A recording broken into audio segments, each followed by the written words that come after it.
storyteller, musician, and writer of 5 beautiful books. Today we welcome author Julie Janis to the show. She's the creator of the Rhythm is Cycle series, a fantasy adventure filled with action, magic, romance, and music. Learn how she balanced motherhood with her passion for writing, taking care of her son and 2 dogs. Julie shows us no matter how busy your personal life might be, you can find time to write. This is Writing Inspiration with Markee Books. Hello, Julie. How are you? I'm doing well. How are you doing? Oh, I'm fine today. Thank you for joining us so soon. So, Julie, tell us, what is the story? How did everything start? What did spark this passion for writing? Well, I've always been a storyteller all of my life. I feel like I used to take a bunch of my parents' copy paper, you know how you can fold them into books. I would do that a lot as a kid, and I would draw out stories. And then as I got older, my stories evolved. So I was typing them, and I just had a fun time with just this big imagination that I had. I stopped writing during my teenage years because, during that time, you're just wanting to fit in, and I didn't have any friends that wrote. And so I did have reader friends, thank goodness. But so I just put writing aside and just focused on just teenage life. But I always had these characters and worlds in my head, even during those years. And then I went to college. I studied child development, so nothing related to writing at all. But yeah, and then I still had ideas for stories to tell. And so after college, that's when I decided to take writing seriously. So I studied how to plot a story, how to do character development, how to world build. I just studied everything about writing. And I wrote I think I started writing, it was 2018, I think, when I started writing seriously. And then I published my first book in the end of 2021. So it was about 3 years of practicing. And the first book that I published, called A Song Among the Silence, that is my third novel. So I had 2 other books I had written beforehand that were practice novels and will never see the light of day. But they were a great working experience for me, and I've just been writing since. Well, you could always repurpose them for something later. I could. Maybe one day. How long did it take you to finish your first book? So the first book, I started working on it in 2018. And this is one that was not published. It was like my first novel I ever wrote and finished. And I worked on it, I want to say, for like 2 years. It was like, and it went through multiple stages of drafts, and it eventually just reached a point where I was just like, I just need to shelf this and work on something new. And that's like something I hear a lot from authors, like, they publish their first book and they say, I've been working on this for 10 years. And I'm like, oh, geez, that's a long time for one. And I think that's like great that they have that perseverance to keep going and to publish that book. But for me, I feel like I needed to work on several books to be able to improve my craft. I agree. To be honest, I have heard that story too. Honestly, I understand, because the people that actually said that are usually adults that with busy lives, and it's understandable. Yeah. But if you have the time, usually it's weird that it's happened. Yeah. And a lot of these books, like I hear from these authors, it's stories they started when they were a teenager, and who knows, like maybe their lives did get busy, but yeah, it is a long time to work on it. And if you have the time, then, and you're spending so much time and have so many drafts of it, it just, I don't know. I think it says a lot about someone who is writing multiple books and is learning so much about various different kinds of storytelling and plots, that you really see the growth in their writing. Honestly, I think that the goal is becoming like someone like Danielle Steele, that makes like a book, one to two books per year, and she has like 30 years doing this. Wow. That's a long time. I think a lot. I think for me, if you want like to become a professional writer, that's like the goal. At least one book. Yeah. Because honestly, in 2 months you can finish up a manuscript. To be honest, I've experienced that. The problem is editing. Oh, yes. The editing I can mean, stretch to 6 months. yeah. Like if you think about it, if you write like just one chapter a day, for example, and you're writing every single day and you have like 30 chapters written in a month. And I know when I write my first drafts, they're super messy. I'm right now in the middle of writing a first draft to a new book. And I'm like, it's so messy, but I write it so fast because it's like, I just want to get this done. So I'm like writing 2 chapters a day, sometimes 3, because I'm just, getting words written. My publisher told me to try to write 10 pages per day. Oh, 10 pages. Yes, 10 pages per day, which is the equivalent is 3,000 words. Oh, okay. Gotcha. Yeah, and Yeah, 3,000 words I think is a good amount to have a target for every day. Like some people have chapters or word count or it can be a pages. bit difficult sometimes. I need at least 4 hours to actually do that. So, Everyone's got their own pace.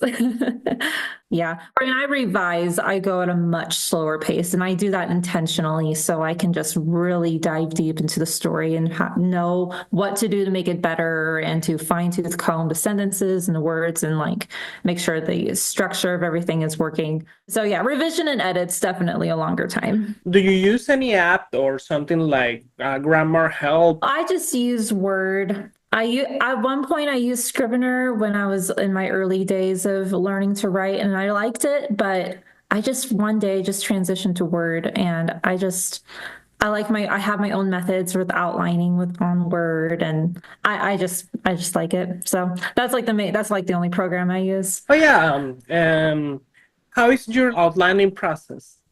So my outlining process is I usually like to try and figure out first, like I brainstorm a lot and I'm thinking of different scene possibilities. What's going to be the ending like? What's the beginning? What's going to happen in the middle? What's the catalyst? So I find out, like brainstorm those basic points. And then I write it all down in a document, just some scene ideas, things I want to happen in this book.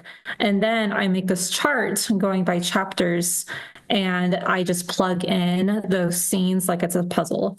Oh, oh And yeah, I just, I think J.K. Rowling does that too yeah, I think so too. I think I remember seeing something like that where she was like, on okay, in chapter Twitter. 1, this is what happens. In chapter 2, this is what happens. And I usually leave some space, like another column that's blank.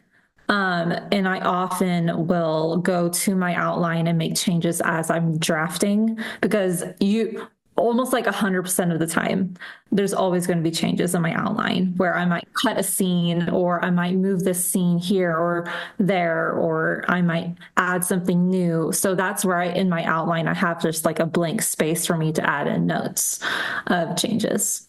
I try to not make it too rigid because honestly, recently I started a new book.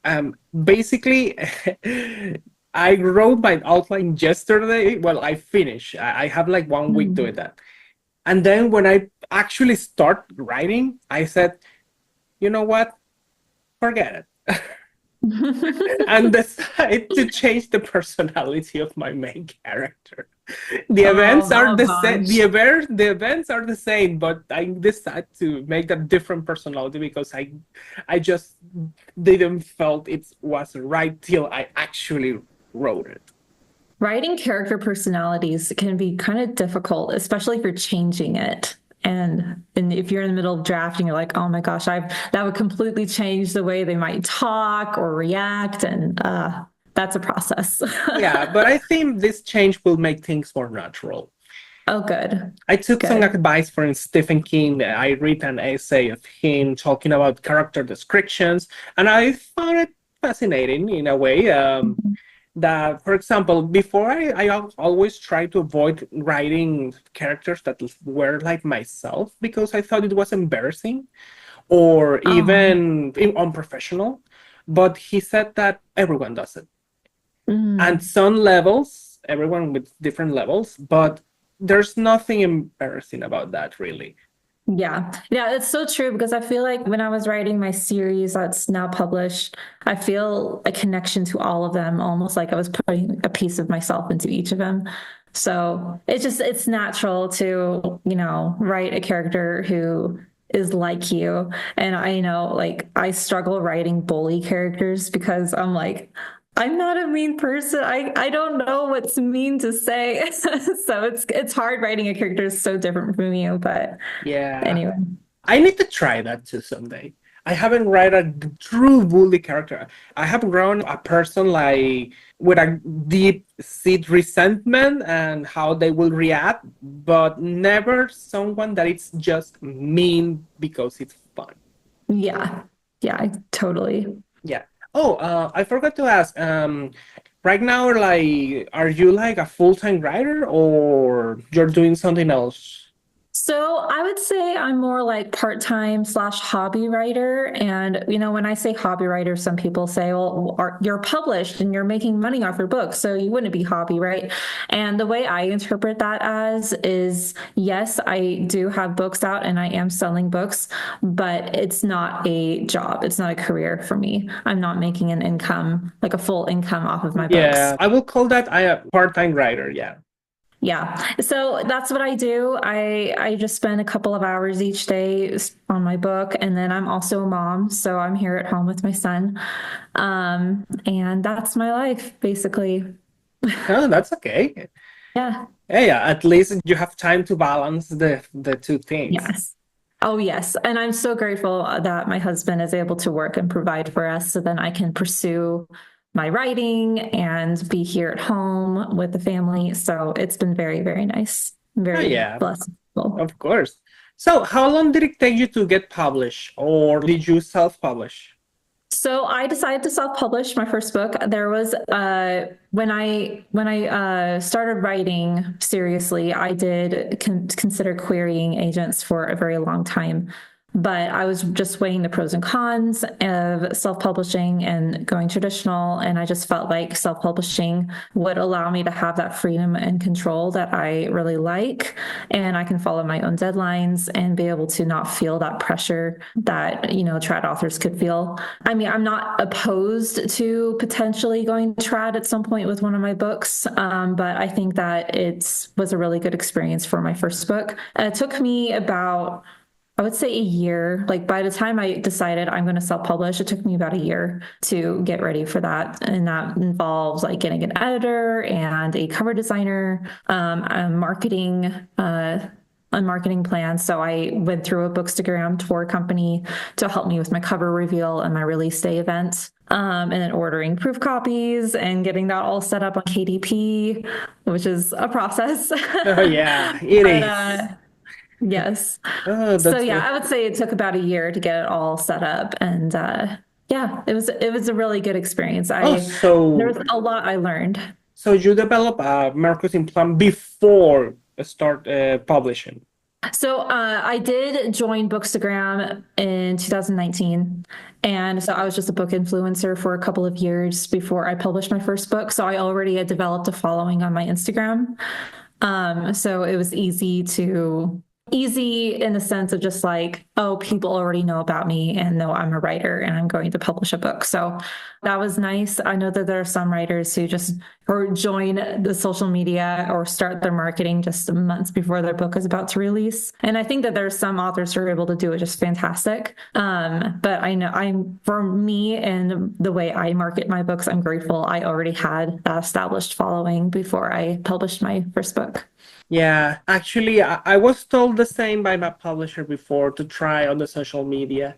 I picked like three, Reddit, Facebook, and Instagram, and just put the same stuff there, but it wasn't enough.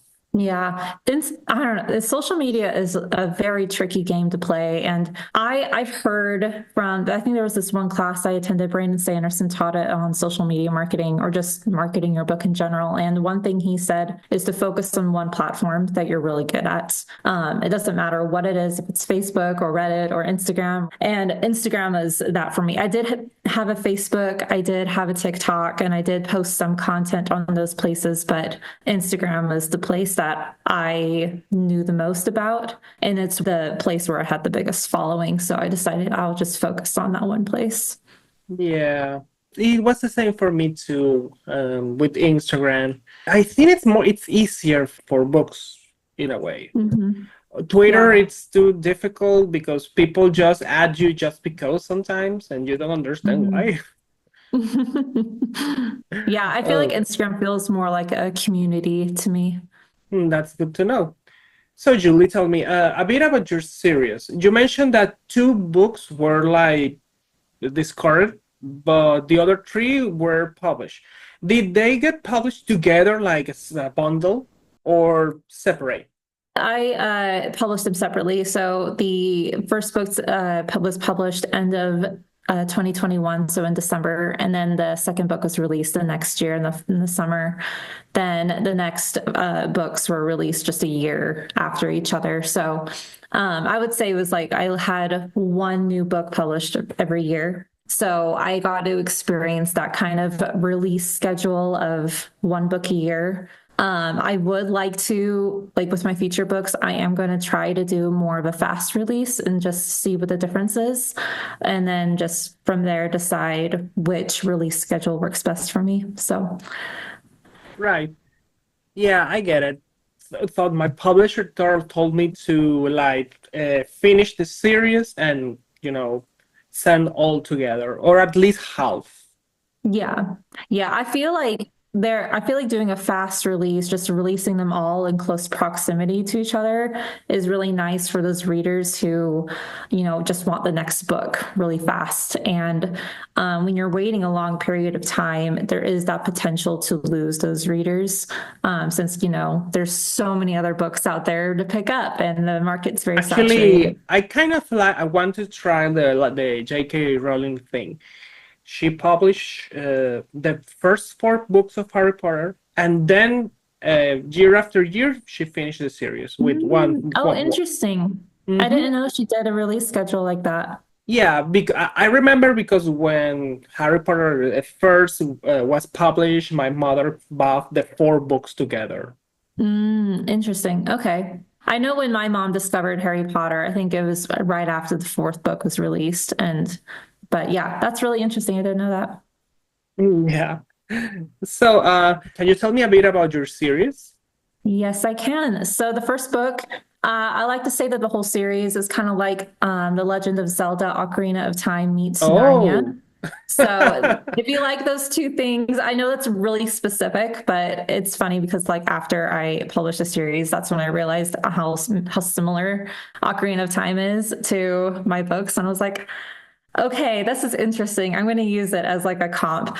But anyway, so the first book takes place in a world that has been ruled by dark mages and is plagued by an eternal winter. And you're following this boy who has never met a human before and this princess of a suffering kingdom.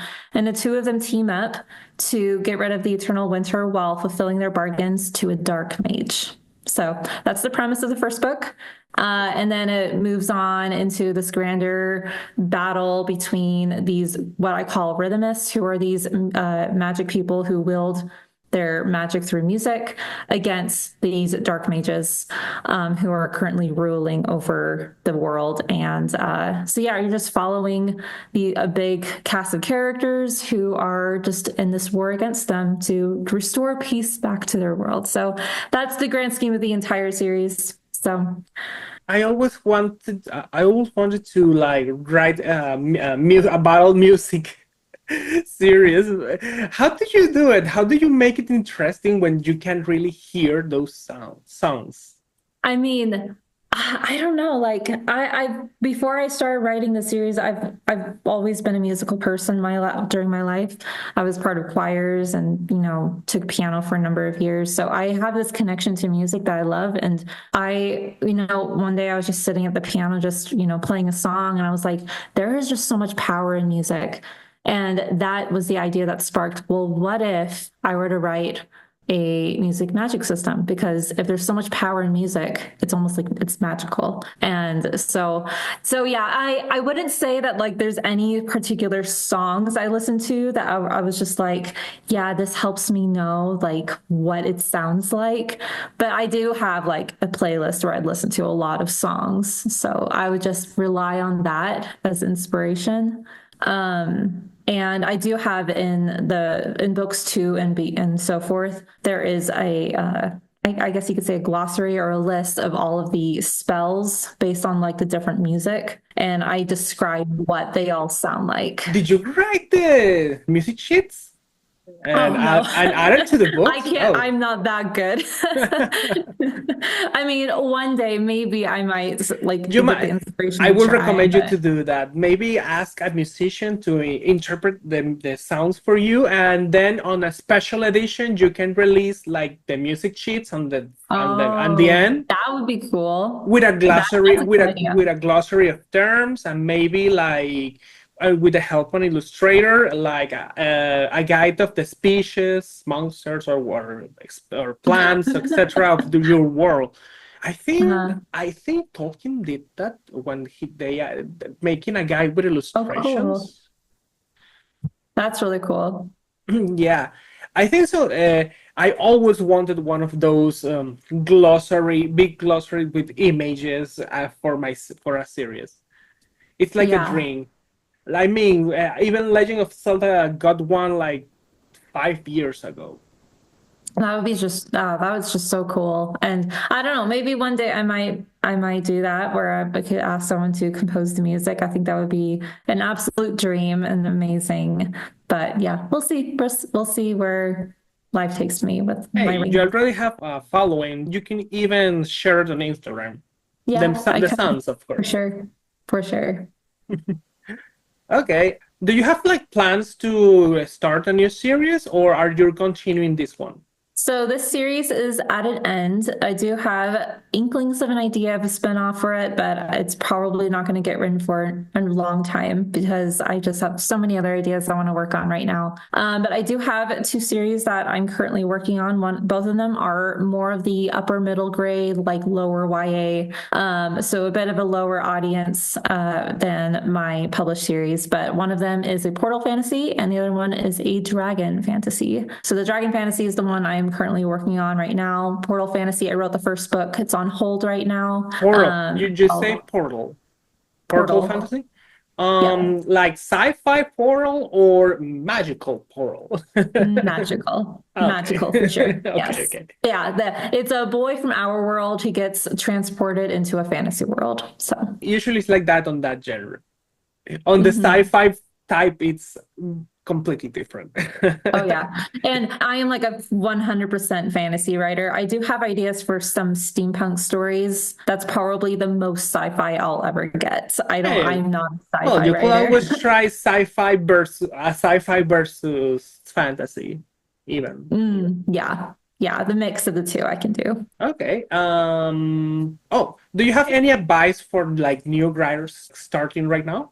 So, any new writers who are starting out, so I would probably say just keep practicing writing. A lot of people are asking like, "Oh, how do you write?" and all of that. But honestly, practice a lot. And when I started out as a beginner writer, there was a lot I needed to learn about writing as well. So I would look up craft books. I would look up YouTube. Marissa Meyer, that one YA author, I learned a lot from her when I like back in the day when she used to have tons of blog posts of her writing process. That was how I learned how to write and how I learned how to outline and all of that. So find a source where you can learn how to plot and world build and build characters and stuff, and then just practice writing. And alongside that, read a lot too, because I feel like, yeah, in the beginning, I feel like the craft books and the YouTube videos and the advice I was getting from other writers helped me a ton. But what's really helped me grow as a writer is studying how authors tell their stories. So that's why I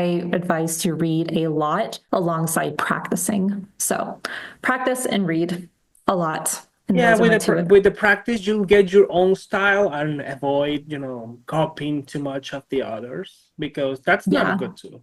I think as like a beginner writer, if you're like trying to discover what your voice is, I don't think there's any problem trying to like mimic what an author's writing style is. But once you find it, then that's when you just focus on your writing And I don't think there's anything wrong with studying storytelling. And whether it's like through reading books or if you want to watch like movies or TV shows, there's a lot of inspiration I got from watching, just consuming media in general and just studying how they do their stories, how they do their character development, how do they do their plots and their world building and their dialogue and so much more. Yeah. Did you ever struggle with writer's block? I would say that there are points where I might say I would struggle with writer's block, but at the same time, I don't fully believe in it because the moments that I would say, oh, I have writer's block, in reality, I was just struggling with motivation. Or if I was like stuck with a story, which honestly, I can't remember the last time I was stuck with a story just because I'm such a big outliner. It just means that I just need to just, consume some more media, go outside, just think and brainstorm, and I can move past it. But during the times where I was like struggling with motivation and I would say, oh, there's a writer's block. No, I'm not in a block. I'm just not wanting to write right now. And those are the moments where I'm just like, you just need to just practice discipline, just sit down and get it done no matter what mood you're in. So In my case, usually it's just procrastination. And yeah. and the moment I actually close my ears and eyes to everything else, I can actually write. I don't have, something like blocks me inside. Mm-hmm. Even if it's not perfect, even if it's not good, something will came in a way or Yeah. another. Yeah, for sure. Okay. Oh, tell me, are you planning like to go to any event to, promote yourself or something? So I'm not planning going to any huge events in the near future, but I do have some local events planned. So if there's any one in Utah in the like Murray to Clearfield, like just Salt Lake area, the next few months, I do have some events planned in Murray or in Clearfield. So, anyone in Utah, if you want to come see me, I'll be at those events. And you can see my Instagram. I'll be posting when those events will be. Oh, that's great. Well, at least you can. It's like book signings. Yeah. Yeah. They're specifically vendor events, but I will be selling and signing my books at those places. Okay, okay. So, from the three books you already published, which is your favorite? Oh boy. That's a hard one. I will say though, I do have 5 books out. Four of them are part of the main series, and then the one of them is 2 novellas. And I would say all of them were fun in their own way. The first book was fun because I was like just, developing the story for the first time. The second book had fun reveals in it. The third one also had a lot of fun reveals. The last one did too. Gosh. I'll say the last book, the fourth book in the series. And the reason I say that is because every book had its own challenge, but that one in particular, I got to explore different characters that I didn't have a chance to explore in the previous books, just really diving deep into their backstories and really understanding them and seeing how morally gray they are. And then just the epic conclusion to the series was just bittersweet, like just saying goodbye, but also just that feeling of accomplishment, like I did it, I finished the series. Oh, I get So, it. Yeah. yep, amazing feeling. So I have this question. Have you ever thought in doing something else other than fantasy? I do occasionally get ideas for rom-coms, but every time I try to sit down and write a romance or plot a romance, it just doesn't really come through. I don't know. I think I'm just much more of a fantasy reader. And so my brain is naturally thinking up fantasy plots. Maybe one day I'll write a romance, but it's just going to take a long time to really plot out a good romance story. But Well, you could always do a romance in a fantasy setting. yes. Well, and all of my books do have romance as a subplot, and I am planning a like more romance focused fantasy series, but we'll see. We'll see. Romance is definitely I'm not a romance writer, even though I do write some romance. But yeah, it's going to take some practice for me to write a really good romance story. Yeah, I do think that I actually have to learn a bit more about that. I don't think I'm that good doing romance subplots. It can be a bit of a challenge, but But I Yeah. mean, I understand why people love it. I mean, I love reading a good romance. So I'm just gonna have to read a lot of it and see how I can try and write my own. Yeah. Do you want to share your social media or where your books are published? Yeah, absolutely. So, readers, you can follow me on Instagram. Julie Janis Books is my handle. You can also go to my website, juliejanisbooks.com, and you can also find all of my books on Amazon. Oh, that sounds great. Excellent. Only on Amazon? Yeah, only on Amazon right now. Amazon, and then all of my books are on Kindle, Kindle Unlimited. So, Oh, perfect. Well, Julie, I think that's all for now. Thank you so much for coming today. Well, this was another episode of Writing Inspiration with Markee Books. Goodbye to you and have a nice day. Bye, Julie.